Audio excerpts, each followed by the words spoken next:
Alhamdulillah. Alhamdulillahilladzi farrada alaina as-salata waz-zakata was-siyama wal-hajja bil-ihram. Ashhadu an la ilaha illallah وأشهد أن سيدنا محمدا عبده ورسوله شهادة تنجي قائلها يوم الزحام. اللهم صل وسلم على سيدنا محمد وعلى آله وأصحابه أجمعين صلاة وسلاما دائمين متلازمين إلى ممار الدهور والأيام. أما بعد فيا عباد الله أوصيكم وإياي بتقوى الله فقد فاز المتقون وأحثكم على طاعة الله وطاعة رسوله في كل وقت لعلكم تفلحون. وقال عز من قائل عليم فإذا قرأت القرآن فاستعذ بالله من الشيطان الرجيم. أعوذ بالله من الشيطان الرجيم. بسم الله الرحمن الرحيم. Inna a'tainakal kautsar fasholli li rabbika wanhar inna syani'aka huwal abtar. Shadaqallahul azim. Para hadirin segenap sidang salat Jumat rahimakumullah. Tidak terasa perjalanan sang waktu yang amat sangat panjang telah menghantarkan kita kepada tanggal 1 bulan Dzulhijjah. Tanggal 1 bulan Juli. Di mana pada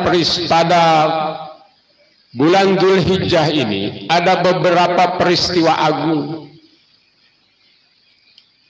Di antaranya yang rutin adalah pelaksanaan ibadah haji. Satu hal lagi yang amat sangat penting, kalau kita flashback ke belakang ingatan kita, ada kasus besar di mana pertama kali putra-putranya Nabiullah Adam alaihissalam melaksanakan kurban atas perintah Allah Subhanahu wa taala.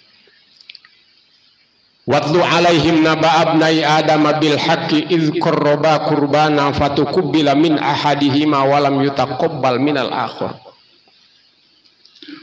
Pada masa Nabiullah Ibrahim alaihissalam ini diinstruksikan oleh Allah Subhanahu wa taala kepadanya dan disyariat ulangkan kembali kepada Nabi Muhammad dan seluruh umatnya.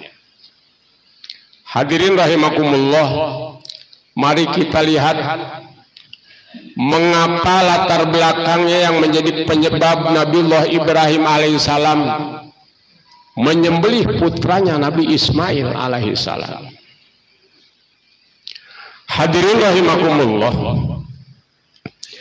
ternyata Nabiullah Ibrahim itu adalah orang yang telah dikaruniai seorang putra oleh Allah Subhanahu wa taala. Dan beliau ternyata adalah seorang konglomerat, orang yang maha kaya. Kekayaannya luar biasa, yang terbanyak itu adalah ternak. Apa yang melatar belakangi Nabiullah Ibrahim alaihissalam mengorbankan putranya, anak yang dia idam-idamkan, dia inginkan, lama berumah tangga di Babylon, Irak, di negara sana, di kota kecil. Beliau berumah tangga dengan seorang istri yang bernama Ibunda Sarah.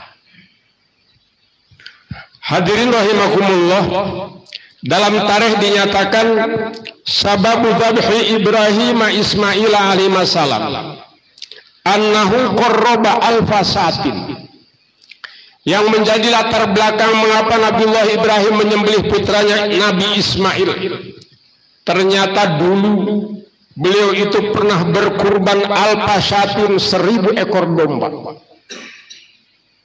Betapa banyaknya kalau kita kalikan 3 juta rupiah saja kali 1000 ekor domba.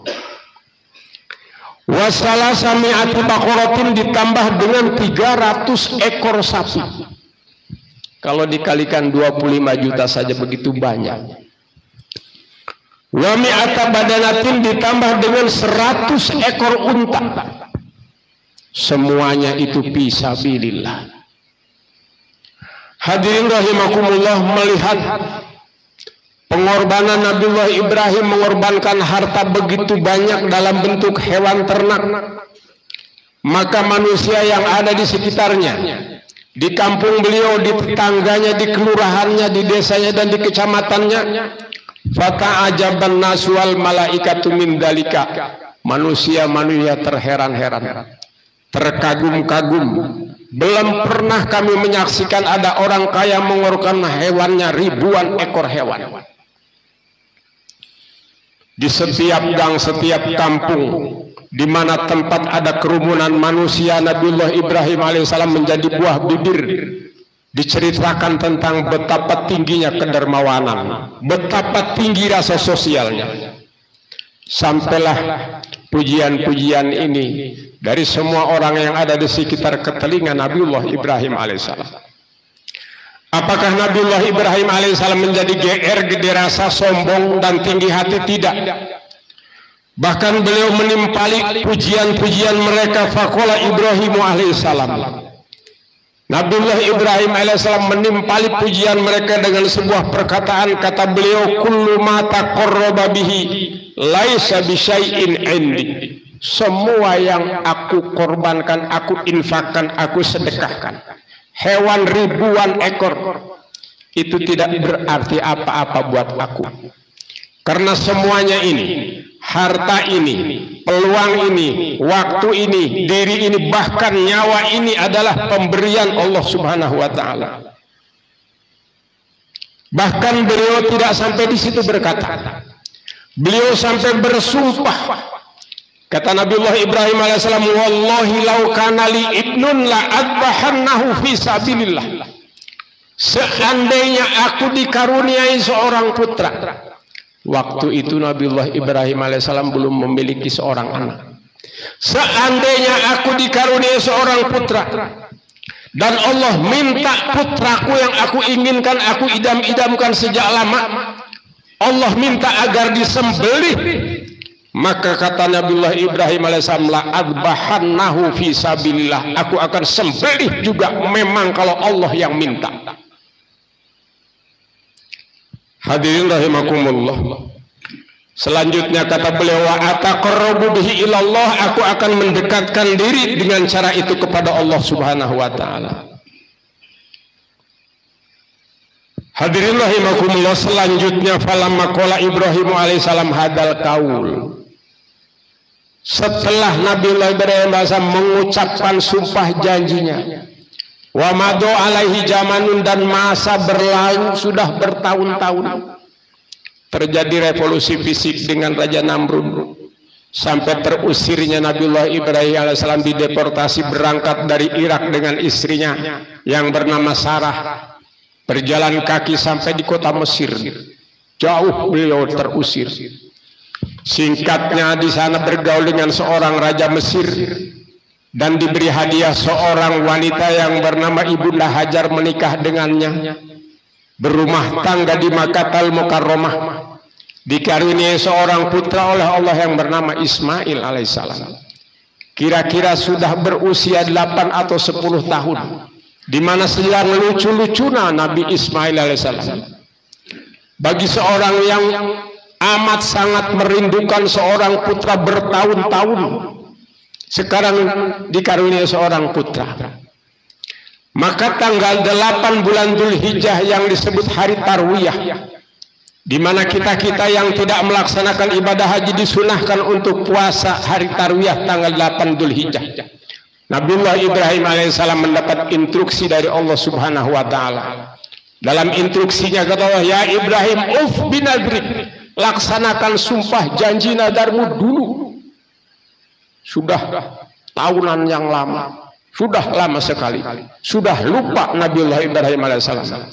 Dulu engkau pernah berjanji, laukana li ibnun, seandainya aku dikaruniai seorang putra, la adbahannahu fisabilillah, niscaya akan aku sembelih kalau Allah minta. Maka pada malam itu Nabiullah Ibrahim alaihissalam berpikir, apakah ini instruksi dari iblis, dari setan, atau instruksi dari Allah? Tanggal 9 di hari Arafah, di mana orang yang sedang bergeser melaksanakan ibadah haji wukuf di padang Arafah mendapat instruksi yang sama. Ya Ibrahim, binadri, laksanakan sumpah janji nadarmu dulu. Kalau tadi tarwiyah tanggal 8 itu ragu apakah ini perintah dari Allah atau godaan iblis, maka Arafah itu artinya kenal yakin bahwa ini adalah instruksi dari Allah Subhanahu wa taala. Pada tanggal malam ke-10 mendapat instruksi yang sama, ya Ibrahim, binadrik. Maka Nabiullah Ibrahim salam bermaksud untuk menyembelih putranya. Jadi udhiyah itu artinya mengalirkan darah. Dan Nabiullah Ibrahim alaihissalam di saat itu tidak tahu, tidak dapat informasi di saat penyembelihan putranya nanti akan diganti oleh gibas, oleh Allah, gibas dari surga. Betapa amat sangat berat, lama-lama berharap, meminta, berdoa kepada Allah, ingin dia karuniai seorang putra, tapi begitu punya putra agar disembelih. Hadirin rahimakumullah, seandainya di saat itu Allah tidak mengganti Nabiullah Ismail alaihissalam dengan seekor gibas, niscaya berkorban itu bukan dengan seekor hewan, tapi berkorban sampai sekarang itu akan anak manusia yang harus dipotong. Ya Rasul, kalau engkau diutus oleh Allah, salah satu misi yang engkau bawa adalah mubasyiron, memberikan kabar gembira bagi kami yang memiliki rizki, ada keleluasaan milik, kami mampu membeli seekor domba atau 1 ekor sapi untuk 7 orang. Berapa banyak upah yang kami dapat? Karena ini penyembelihan dalam bentuk ibadah. Hadirin rahimakumullah, udhiyah dan akikah itu kedua-duanya sunnatani muakkadatani, hukumnya sunnah yang dikukuhkan, yang pengertiannya hampir mencapai level wajib. Jadi penyembelihan ini adalah penyembelihan bersifat ubudiyah, ada nilai ibadah di dalamnya. Berapa banyak upah yang kami banyak yang diterima ya Rasul kalau kami umatmu berkorban pada tahun ini? Hadirin rahimakumullah, dalam sebuah sabda baginda Rasul ini sebagai jawaban, man kharaja min baitihi ila syira'il udhiyah, barang siapa yang berangkat dari rumahnya ke pasar hewan dengan tujuan untuk membeli seekor hewan, baik domba ataupun sapi ataupun kerbau ataupun onta, baik berangkatnya jalan kaki, naik sepeda, naik motor, naik kapal, naik pesawat, naik mobil, naik kereta, maka bikulli khotwatin, setiap langkah jarak tempuh yang dihitungnya itu asyru hasanatin, Allah berikan 10 hasanah. Kalau bapak-bapak melaksanakan sholat Jumat itu 1 hasanah, berzikir 2 hasanah, duduknya lama-lama i'tikaf 3 hasanah, berdoa 4 hasanah. Setiap langkah Allah bayar 10 hasanah, 10 kebaikan. Bahkan wa muhiya anhu asru sayyiatin, Allah lebur 10 keburukan. Kalau dari rumahnya 1000 langkah ke tempat pembelian hewan, ke pasar hewan kun, maka dinilai 10.000 kali 10. Bahkan selanjutnya wa rufi'alahu asru darajatin, akan diangkat 10 derajat. Derajat itu kalau di dunia kita lihat dari RT ke RW, ke lurah, ke camat, ke bupati, ke gubernur. Ini akan diangkat derajatnya, baik derajat di dunia ataupun derajat kelak di akhirat oleh Allah Subhanahu wa taala. Hadirin rahimakumullah, selanjutnya sudah berhadapan dengan pedagang hewan kurban. Wa idza takallama fi syira'iha, apabila tawar menawar, maka kana kalamuhu tasbihan, omongannya, tawar menawarnya itu dinilai sebagai subhanallah, subhanallah, Alhamdulillah, alhamdulillah. Allahu akbar, Allahu akbar. Semuanya, perkataannya, langkahnya bernilai ibadah. Selanjutnya sudah deal, harganya seekor domba 3 juta rupiah dan seekor sapi 25 juta rupiah. Wa idza nafada samanuha kana lahu bi kulli dirhamin sab'umi'ati hasanatin. Apabila sudah deal harganya, maka setiap rupiah Allah lipat gandakan, 1 rupiahnya 700 hasanah. Bukan 700 kali lipat, tapi 700 hasanah. Hadirin rahimakumullah, sudah direbahkan, dituntun, dibawa, akan dipotong baik oleh panitia ataupun dipotong sendiri. Wa idza tarahaha 'alal ardi yuridu dzabahaha. Apabila sudah direbahkan di muka bumi dengan tujuan akan disembelihnya, maka fasilitas berikutnya kata baginda Rasul, istaghfarolahu kullu khalqin min maudi'iha ilal ardi sabi'ah. Semua makhluk yang ada di lokasi pemotongan, dari mulai rumput, kerikil, batu, pasir, tanah, semuanya memohonkan ampunan kepada mudhahi yang berkurban. Alangkah besar upah dan pahala yang Allah siapkan kepada para pekurban. Hadirin rahimakumullah, selanjutnya apabila sudah mengalir darahnya, digesek golok di lehernya, maka kalau kita hitung-hitung menurut para pakar, 1 ekor domba yang besar, yang sehat, gemuk, itu 28.000 tetes darah. Wa idza uhriqa damuha, apabila sudah mengalir darahnya, maka khalaqallahu bi kulli qatratin, Allah ciptakan setiap tetes darah hewan kurban asyaratan minal malaikat, Allah ciptakan 10 malaikat. Ini hak prerogatif Allah, menciptakan malaikat dari tetesan darah hewan korban, dari tetesan darah seorang anak laki-laki yang disunat, dari tetesan air wudhu, dari istighfar, dari sedekah, dari cahaya. Ini hak prerogatif Allah menciptakan malaikat seperti ini. Ya Rasul, apa kinerjanya malaikat yang Allah ciptakan dari tetesan darah hewan kurban? Kata baginda Rasul, yastaghfiruna lahu ila yaumil qiyamah. Tidak henti-hentinya malaikat yang tadi, yang Allah ciptakan dari tetesan darah hewan kurban, memohonkan ampunan kepada si mudhahi. Apakah hanya hari itu saja, hari H, di saat penyembelihannya ya Rasul? Kata baginda Rasul, tidak henti-hentinya malaikat memohonkan ampunan ila yaumil qiyamah, sampai hari kiamat. Mereka para malaikat yang tadi berdoa, Allahumma arham ummat Muhammadin, ya Allah sayangi umat Muhammad. Allah mastur ummat Muhammadin, Allah tutup aib umat Muhammad. Allahumma ajbur ummat Muhammadin, ya Allah cukupi seluruh kebutuhan umat Muhammad, khususnya si pekorban. Hadirin rahimakumullah, inilah sekelumit tentang gambaran latar belakang sejarah dan pahala buat orang berkurban. Sekali lagi, betapa beruntungnya orang-orang yang diberikan rezeki dan mampu berkorban pada tahun ini. Barakallahu li wa lakum fil Qur'anil azim, wa nafa'ani wa iyyakum bima fihi minal ayati wa dzikril hakim, wa taqabbala minni wa minkum tilawatahu innahu huwas samiul alim. اللهم صل وسلم وبارك على سيدنا محمد وعلى آل سيدنا محمد.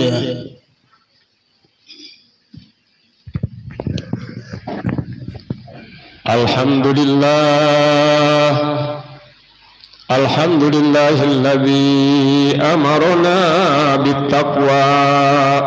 أشهد أن لا إله إلا الله الذي نهانا عن اتباع الهوى وأشهد أن سيدنا محمدا عبده ورسوله الذي لا ينطق عن الهوى إن هو إلا وحي يوحى. اللهم صل وسلم على سيدنا محمد وعلى آله وأصحابه أجمعين. أما بعد، فيا عباد الله أوصيكم وإياي بتقوى الله فقد فاز المتقون، وأحثكم على طاعة طاعة الله وطاعة رسوله في كل وقت لعلكم تفلحون. وقال عز من قائل عليم فإذا قرأت القرآن فاستعذ بالله من الشيطان الرجيم. بسم الله الرحمن الرحيم. ولقد وصينا الذين أوتوا الكتاب من قبلكم وإياكم أن اتقوا الله وإن تكفروا فإن لله ما في السماوات والأرض وكان الله غنيا حميدا.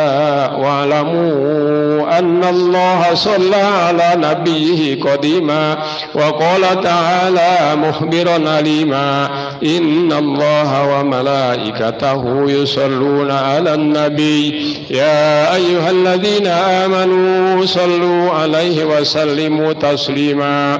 اللهم صل وسلم على سيدنا محمد وعلى آله وأزواجه وذرياته أجمعين وعن الخلفاء الراشدين أبي بكر وعمر وعثمان وعلي وعن بقية الصحابة والتابعين وتابع التابعين ومن تبعهم بإحسان إلى يوم الدين وعلينا معهم برحمتك يا أرحم الراحمين. اللهم اغفر للمسلمين والمسلمات والمؤمنين والمؤمنات الأحياء منهم والأموات. اللهم ارشد أمراءنا وزعماءنا وقضاتنا وأسعد بلادنا وأرحس أسمارنا ولا تسلط علينا من لا يخافك ولا يرحمنا. ربنا افتح بيننا وبين قومنا بالحق وأنت خير الفاتحين. اللهم اهدنا فيمن هديت وعافنا فيمن عافيت وتولنا فيمن توليت وبارك لنا فيما أعطيت وقنا شر ما قضيت. حسبنا الله لمن حسدنا